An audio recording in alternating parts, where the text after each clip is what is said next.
I'm back from the dead. Most of the swelling has gone down. Well, good morning, DetroitWrecker, you sexy motherfucker.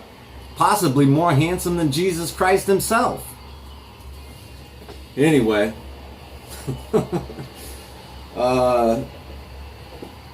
Yeah, the swelling's gone down for the most part. My face is pretty swollen still, but it's not like it was yesterday. I mean, yesterday was bad, man. It was fucked up. When I woke up, I looked in the mirror. It looked like I had a stroke. The way it was, this eye was really swollen. It was pushing down on my face, and my mouth was all, you know, crazy.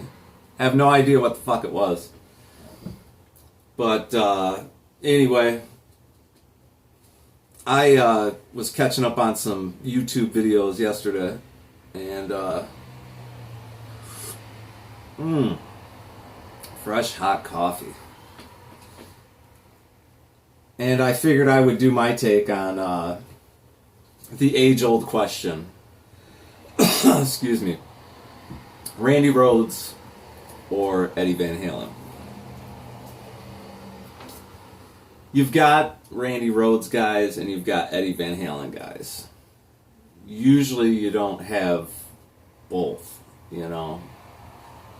People pick sides. You're either a Randy Rhoads guy or you're a Eddie Van Halen guy. And, you know, typically that it'll show in your playing style. But everybody's gone back and forth. Many videos out there, you know, Randy Rhoads or Eddie Van Halen. So this is my Randy Rhoads or Eddie Van Halen. So I'm gonna give my answer right up front. I'm a Randy Rhoads guy. And here's why. I remember this stuff so vividly. It's strange the things that you remember, because there's a lot of things I don't remember from being a kid, you know. Well, what I do remember is when I was 5 years old, I have older brothers and sisters, and they were old enough to have, you know, moved out and lived with roommates and came back and, you know, stored stuff at my mom and dad's and stuff like that. So my sister Kathy, she had moved some stuff back to my mom and dad's in her old bedroom, and there was a record player in there, you know, the whole stereo thing, and some records. And my mom and dad, mainly my dad, you know, he was really, really strict. And but when it came to music, you know, that was one of those things that was kind of he was very lenient with, because I think he just thought, you know, hey, your music is your music, that's yours. And my dad listened to all kinds of stuff. And he did some singing and stuff like that. So anyway, when I was 5 years old, I found I picked up this album with these guys on the cover. You know, like Halloween costume type guys. I had no idea who they were. And that first time I'd ever seen it. And it was the Kiss Dressed to Kill album. And I put it on the record player, and it was a defining moment in my life. It was like, what is this? You know, oh my God. And still to this day, when I hear the song, "Come On and Love Me," it takes me back to when I was 5 years old instantly. I can remember sitting on the floor in front of that record player listening to that record over and over and over and over. I probably listened to that record 1,000 times. And my brother, who's 6 years older than me, he I'd been listening to, matter of fact, that year I was Gene Simmons for Halloween. I had a little plastic Gene Simmons mask and everything, 5-year-old kid. Or, you know. So my brother, like I say, 6 years older than me, he was like, hey, if you like Kiss so much, check this out. And he pulled another one of my sister's albums out. And it was Black Sabbath, Paranoid. Now, this is 1980. And, again, just life-changing moment. I'm like, what? What are you talking about? How much of this music is... I thought Kiss was the only band that played this type of music, Like, what is this, And I'm just, like, blown away. The song Paranoid. Oh, my God. Iron Man. I mean, just absolutely blew my mind. So I listened to the Paranoid album over and over and over and over. Along with Kiss, And, so I was 5, my brother was like 11. And, so he starts filling me in about Ozzy and Black Sabbath. He's like, well, this band isn't together anymore. They fired Ozzy, but Ozzy's with his own band now, and he's got this fucking amazing guitarist, Randy Rhoads. And I'm like, what? So maybe a year later or whatever, my brother brings home the Blizzard of Oz album and Diary of a Madman. And when he put that on, I was just floored. Just absolutely. I was like, that's what I want to play guitar. That's what I want to do. I want to play guitar just like that guy. And that Christmas, like the Christmas where I was 5 years old, I got a guitar for Christmas. I wish I still had it because it'd be cool to have. It was a kid's guitar. It was a plastic guitar, and it had Willie Nelson's picture on the front. My dad was a big Outlaws fan, and that's how I got turned on to country music, was through my dad, because he was a big Hank Williams Jr. fan. He was a big Willie Nelson and even more so Waylon Jennings fan. So that's what got me into country music, and I'll get back to that in a few minutes here because that's interesting. So yeah, I was blown away by Randy's playing. Now, I knew about Van Halen, but Van Halen wasn't really on my radar, Van Halen was on the radio, and at that time in the 80s, it wasn't, there were people who listened to mainstream music that was on the radio all the time, and then there were the cool kids that listened to Ozzy and all that, that's how I saw it at the time.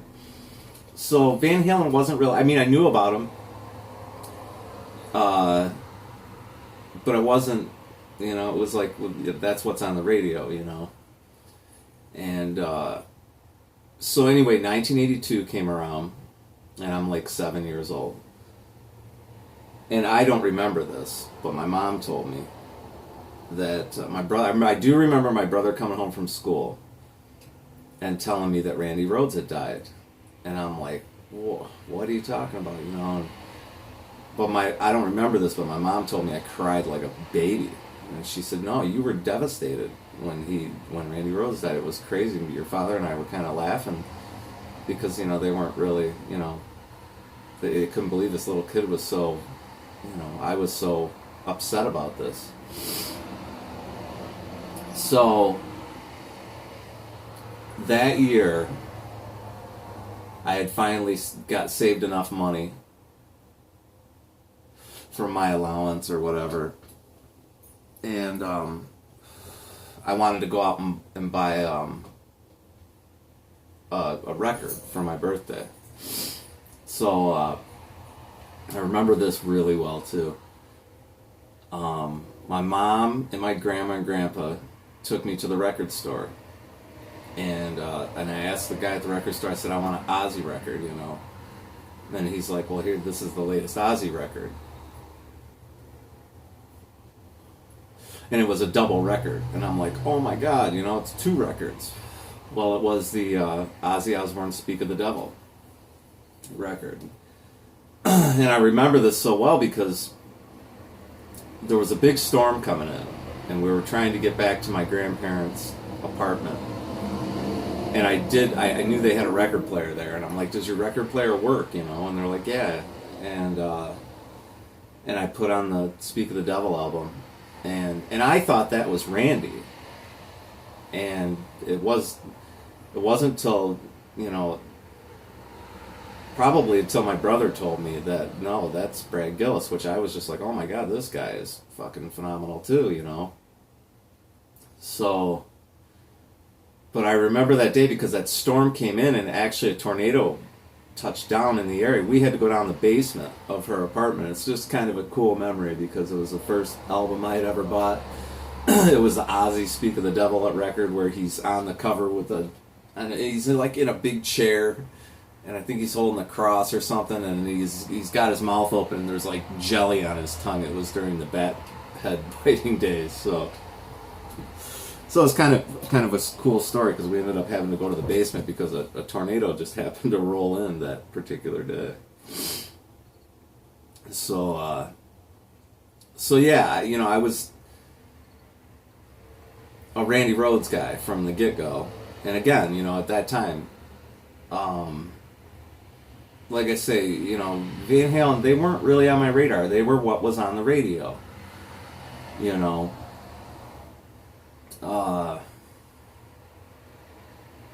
Yeah.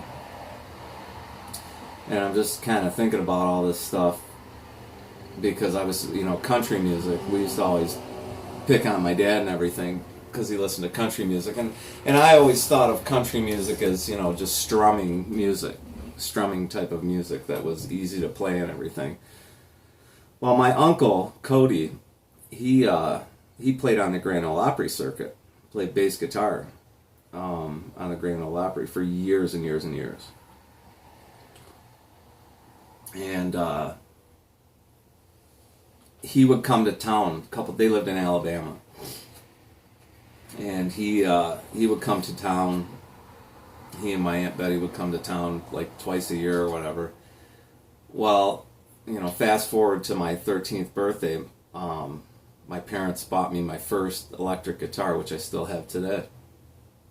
And it was a copy of the Concord Randy Rhoads Offset V in Ferrari Red. I was going to get a Les Paul copy. I went to, it was a place called Scanlon Music on Telegraph Road in Detroit. And I picked out a Les Paul copy the week before.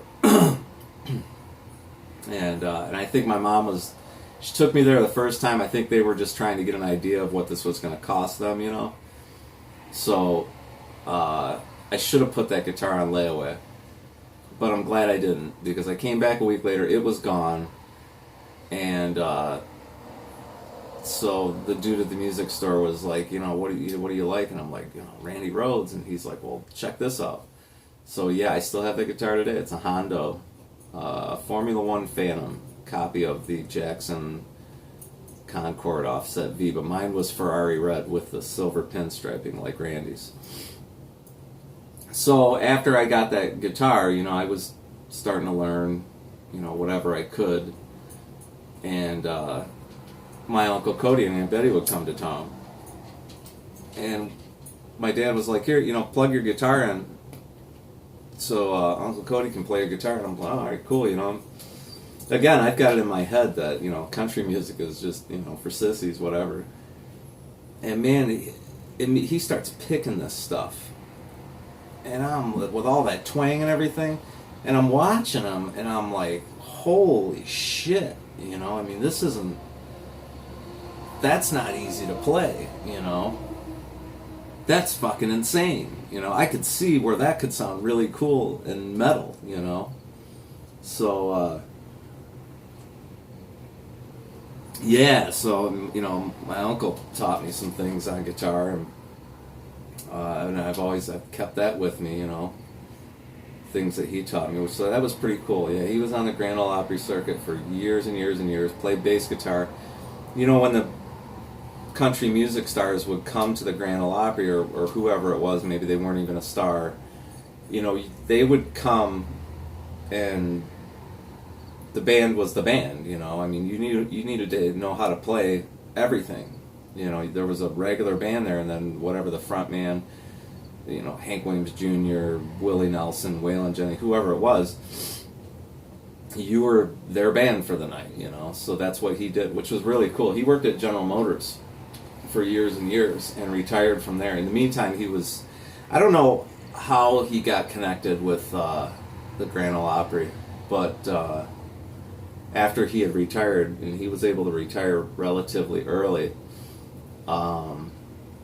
it was a permanent thing. I mean, he was there, a permanent bass player for that circuit, and there for a long time. So he passed away about a year ago. It's too bad because I never really got a chance to talk to him about how he got hooked up with those guys. So anyway, right about this time was when Van Halen kind of came on my radar, because at some point I had got the cassette tape, whatever album it is, with Eruption on it. And man, that first, when I first heard Eruption, you know, I had heard it before, but I'd never, you know, not on a tape player that where I could put in my Walkman and rewind, and wasn't my own copy. Excuse me. But yeah, I was like, wow, this is crazy. But I never thought it was anything close to what Randy did, you know.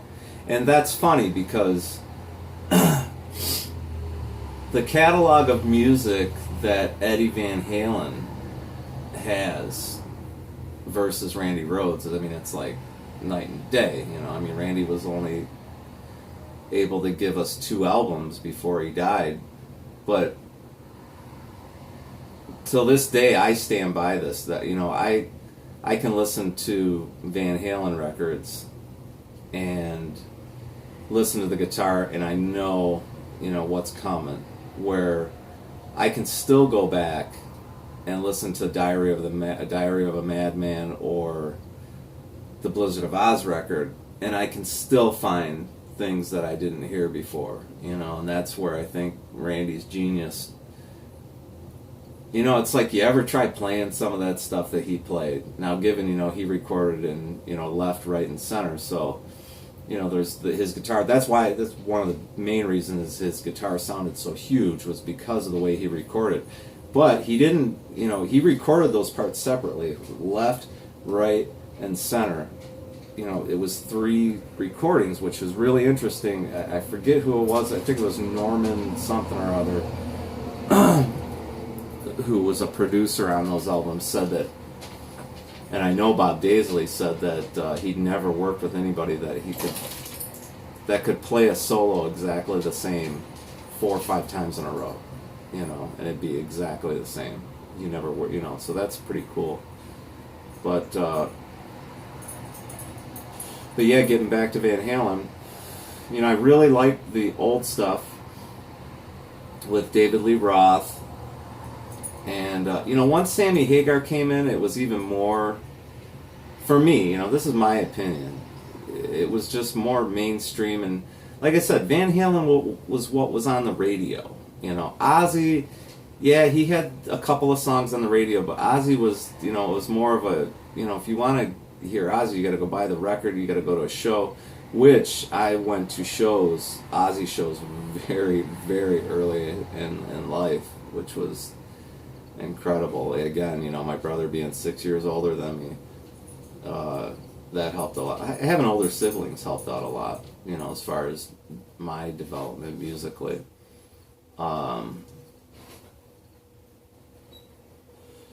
But yeah, and then like I say, my dad was into all kinds of country music and stuff, so I guess my playing style's probably a conglomeration of all of that, but I have to say, till this day, I'm definitely still, my main inspiration on guitar is Randy Rhoads. I mean, I think the guy is absolutely phenomenal, and I think, you know, he's one of those guys that nobody can touch. Just as Eddie Van Halen is one of those guys that these guys, Eddie Van Halen, Randy Rhoads, Jimi Hendrix, these guys are game changers. You know, every once in a while, you get a guy that comes in and changes the whole game up. You know what I mean? and they're an inspiration, for everybody. And then you've got guys that came in and changed the game, and here, Jakey Lee. I mean, come on, man. I mean, Jakey Lee has to be one of the most underrated guitar players out there. And I think a lot of that has to do with his attitude and stuff like that. Because, well, here's the thing is, I mean, I guess I'd be pissed off too if I got fucked over the way Jakey Lee got fucked over by Sharon Osbourne, I mean, and he's not the only one. I mean, artist after artist after everybody. Sharon Osbourne's got a fucking 25-foot cock, man, and she can reach out and fuck people, you know what I mean? And but then again, it's like, would Sharon Osbourne be what she is had it not been for her husband? I mean, Sharon Osbourne's ridden Ozzy's coattails her entire life. She left Don Arden, her father's business, which was her father was in the record business. Her father, had Black Sabbath. And then basically she found Ozzy, this great talent who, was obviously had severe alcohol and drug problems, which, still happen today, on and off. Addiction's a son of a bitch. But I don't know, I think probably Sharon encouraged some of that because,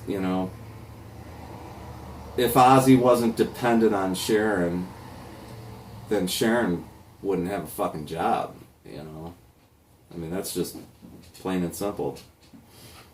And Sharon Osbourne would not be who she is today in the music business. I mean, you think about Sharon Osbourne, it's like, okay, what else is, outside of Ozzy, what else has she done that's come off as that brilliant, Not much. But it's like stuff like that. It makes you think about, Zakk Wylde's back with Ozzy. He's just a hired gun, And every guitarist Ozzy's ever had after Randy was just basically a hired gun. What I've always asked is, would Randy Rhoads have gotten fucked the way other guitarists got fucked, And I know Randy wanted to quit the band because of, I know one of the reasons was, obviously I don't know what was in the guy's head, but from what I've read, my understanding is that one of the reasons he wanted to quit was because of the firing of Bob Daisley and because of the way Sharon Osbourne fucked over Bob Daisley. And I can't blame him for that. Everybody that knew Randy always talks about, how sweet of a person he was and stuff like that. So, God, it's one of those people you wish you could have met, but, yeah. But getting back to Jakey Lee, I mean, Jakey Lee, listen to those records he did with Ozzy and listen to the stuff he's doing now and has done since then. I mean, Jakey Lee's a fucking incredible guitar player. I mean, if you really want to fucking trip your fingers up, go try playing some of Jake's stuff because, I mean, he's fucking incredible. I mean, he seems like kind of a dick, personally. I don't know the guy, but, I mean, he comes off like kind of a dickhead, and maybe that's why, I don't know, who knows, but yeah, I mean, what a fucking incredible guitar player. But then again, it's like, okay, what happened to Brad Gillis? Brad Gillis was, listen to Speak of the Devil, Ozzy Osbourne's Speak of the Devil, that album, and all those Black Sabbath songs. I mean, he was just, I said at one point a few years ago that was probably the tightest band Ozzy ever had, was the band he had on the Speak of the Devil tour album. Wasn't really a tour. Speak of the Devil came right after, Randy Rhoads died, and Ozzy still owed the record company, I think it was he owed the record company either 2 albums or a double album, or a live album, or something like that. Anyway, so he came out and released Speak of the Devil, which was a double live album, and that fulfilled his contract. But it was right after Randy Rhoads, and my understanding was that Ozzy refused to do any of the songs that he and Randy had, any of the songs from Blizzard of Oz, Diary of a Madman.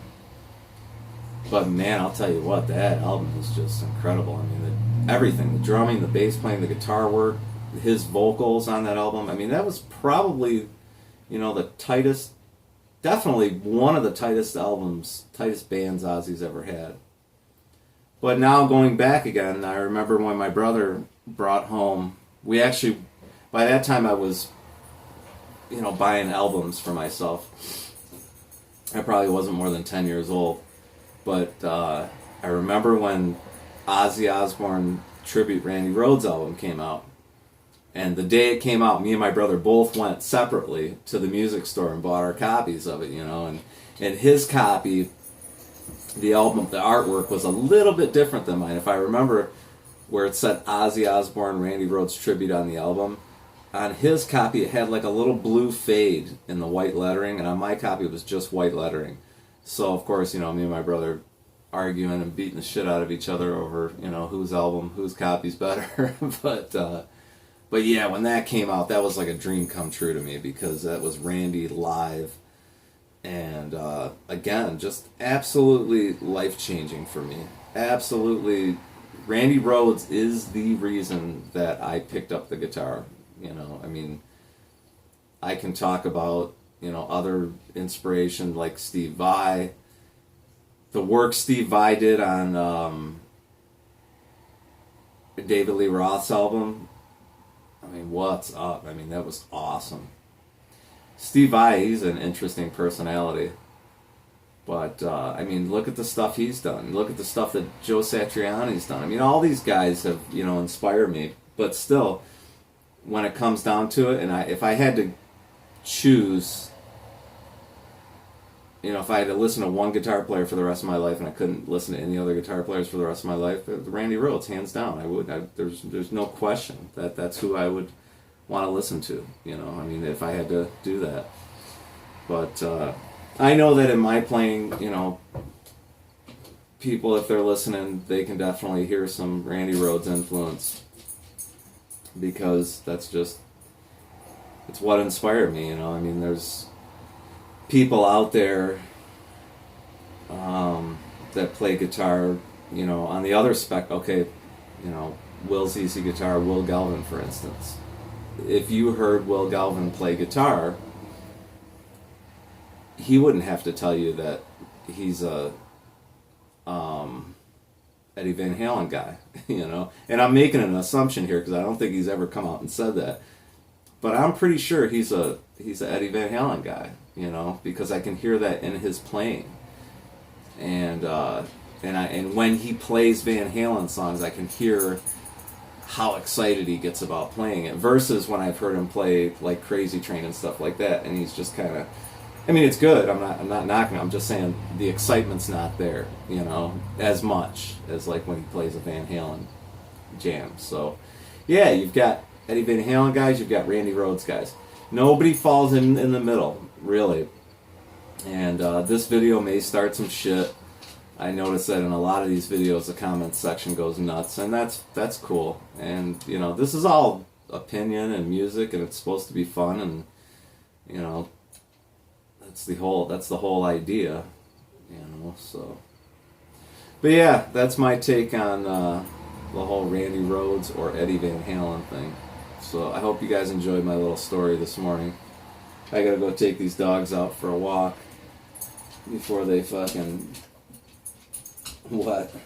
You ready to go? Before they go nuts. So anyway, hope everybody has a great day. And Randy Rhoads, man.